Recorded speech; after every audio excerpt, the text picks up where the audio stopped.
is it fireflies or one of them insects that you keep them in a jar? Yeah. You keep them in the jar for, I think, for a couple of days. You take the jar off and they still fly in that circle. That's exactly what's happening to society Oh my and gosh, humankind. And that's the thing. And I think, that analogy is so beautiful, because the lid coming off for Right. me is literally that advancement and Right. gaining of knowledge. Right. However, despite you gaining the knowledge, despite you knowing that, you know, you're free to go, you're trapped. There's only so much you in what can you know. actually do. Yeah. There is actually, but I think very few will stray away from the jar. Yeah. I think it is possible. But what happens to them? Those who stray away from the jar. This is like Plato's analogy of the cave. This is so good. Have you heard of Plato's analogy of the cave?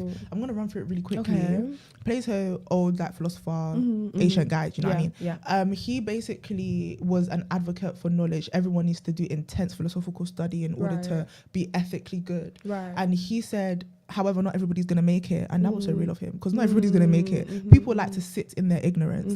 And he said, okay, imagine there's a cave. There are some people who were born in the cave. They like, all they know in their life is the cave.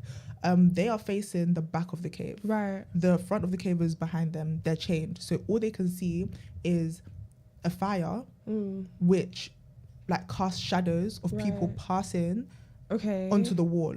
So they think that their life is the shadows on the wall. Okay.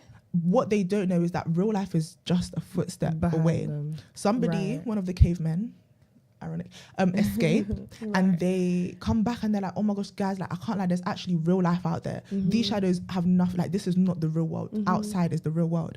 And they beat him up and kill him. And they stay in their shadow world, in their ignorance. And I think that's so telling. Like, few people escape, but what happens to those people who escape? Exactly that. Do you get know what I mean? ostracized. Yeah. You get ostracized. That's the truth about it.